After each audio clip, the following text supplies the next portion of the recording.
Assalamualaikum warahmatullahi wabarakatuh. Alhamdulillah, kita masih diberi kesempatan untuk bertemu kembali dalam proses pembelajaran saat ini melalui video pembelajaran. Nah, pelajaran yang kita pelajari yaitu Pendidikan Agama Islam dan Budi Pekerti untuk kelas 8 bersama saya Ibu Kamal Firmayanti. Pelajaran kita hari ini kita masuk di bab 10. Nah, bab 10 untuk kelas 8 ini dengan judul Menghiasi Pribadi dengan Berbaik Sangka dan Beramal Soleh. Nah, apa sih berbaik sangka itu? Apa saja sih yang amal soleh yang dikerjakan? Nah, ini masuk dalam kategori perilaku terpuji. Jadi perilaku terpuji itu adalah perilaku yang bisa mendatangkan kebaikan untuk diri kita, kebaikan manfaat untuk diri kita, dan bisa memberikan kebaikan dan manfaat untuk orang lain.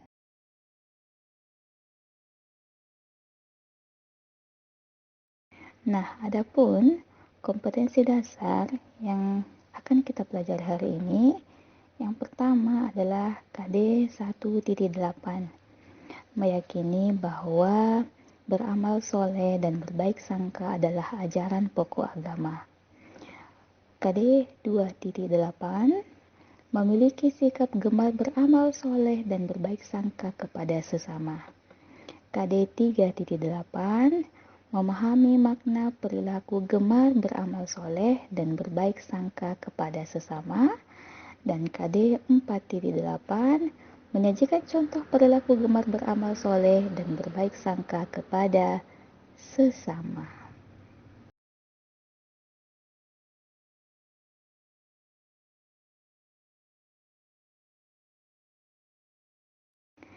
Tujuan pembelajaran kita hari ini yang pertama adalah mendeskripsikan pengertian beramal soleh dengan benar.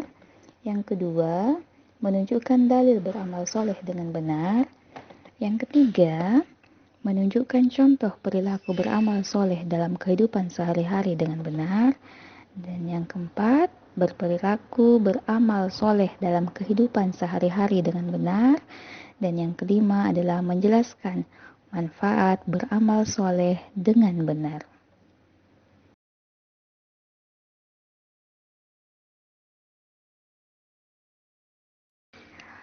Nah, sebelum kita masuk di pelajaran kita, mari kita mengamati gambar. Gambar pertama adalah gambar seorang anak yang memberikan sedekah kepada orang tua, yang mana orang tua ini adalah kaum du'afa. Kita panggilnya saja di kaum du'afa. Nah, ini adalah salah satu bentuk dari perbuatan baik. Salah satu bentuk dari amal soleh. Nah, yang kedua adalah gambar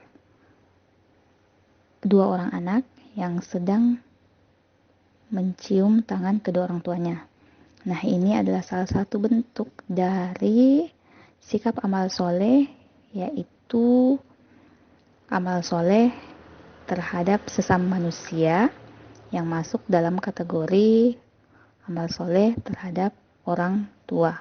Nah, kalau gambar pertama itu sesama manusia dengan memberikan sedekahnya atau membantu orang yang sedang membutuhkan.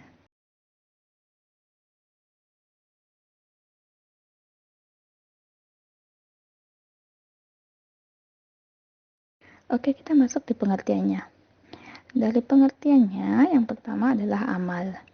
Jadi amal itu adalah perbuatan atau tindakan. Jadi amal itu adalah perbuatan atau tindakan. Dan soleh itu adalah baik. Jadi amal soleh ialah perbuatan baik dan bermanfaat untuk dirinya dan orang lain sesuai dengan akal, sesuai dengan Al-Quran, dan sesuai dengan sunnah Rasulullah SAW. Jadi segala sesuatu yang kita lakukan, baik itu perbuatan baik, perbuatan yang bermanfaat untuk diri kita, selama dia sesuai dengan tuntutan Rasul, sesuai dengan tuntutan Al-Quran, dan masuk dalam akal rasional kita, maka itulah yang dinamakan amal soleh.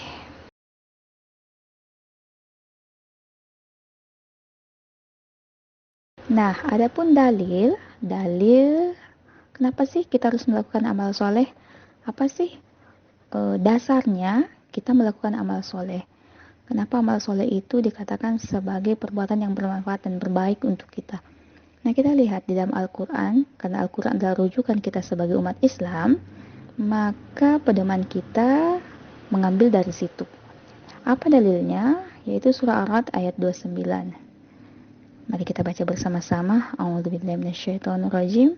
Alladzina amanu wa 'amilus solihati tauba lahum wa husnu ma'ab. Artinya, orang-orang yang beriman dan beramal soleh, bagi mereka kebahagiaan dan tempat kembali yang baik. Jadi ketika kita melakukan amal soleh, maka ganjarannya itu adalah bahagia. Dan tempat kembali yang terbaik itu adalah surga. Makanya kenapa kita diperintahkan untuk selalu melakukan amal soleh. Nah, ayat kedua yaitu surah Al-Ankabut ayat 7. A'udzubillahi minasyaitonirrajim. Walladzina amanu wa 'amilus solihati lanukaffiranna 'anhum sayyi'atihim wa lanajziyannahum ahsanal ladzi kanu ya'malun.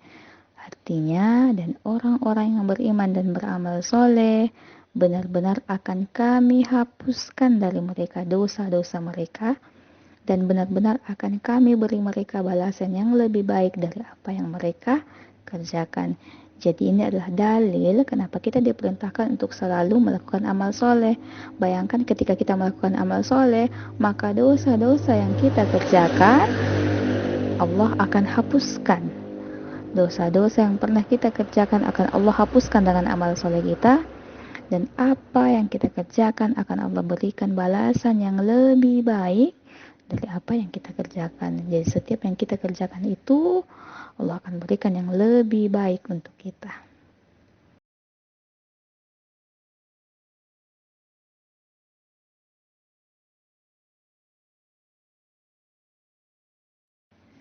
Dan yang bagian C adalah syarat sah amal soleh. Jadi ketika kita melakukan amal soleh, ada syarat-syarat bagaimana supaya amal soleh yang kita kerjakan itu bernilai pahala di sisi Allah. Dan segala sesuatu yang kita kerjakan itu benar-benar harus sesuai dengan apa sih yang diperintahkan. Nah, syarat yang pertama adalah ketika kita melakukan amal soleh, maka amal soleh yang kita lakukan harus kita tahu ilmunya. Bagaimana ilmu untuk melakukan amal soleh ini. Yang kedua adalah amal soleh dilakukan dengan niat karena Allah Subhanahu wa Ta'ala.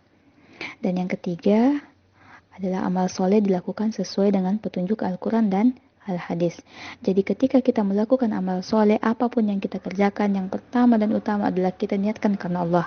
Yang kedua adalah ketika kita melakukan amal soleh, kita harus tahu ilmunya, bagaimana caranya. Contoh tadi dengan gambar kedua.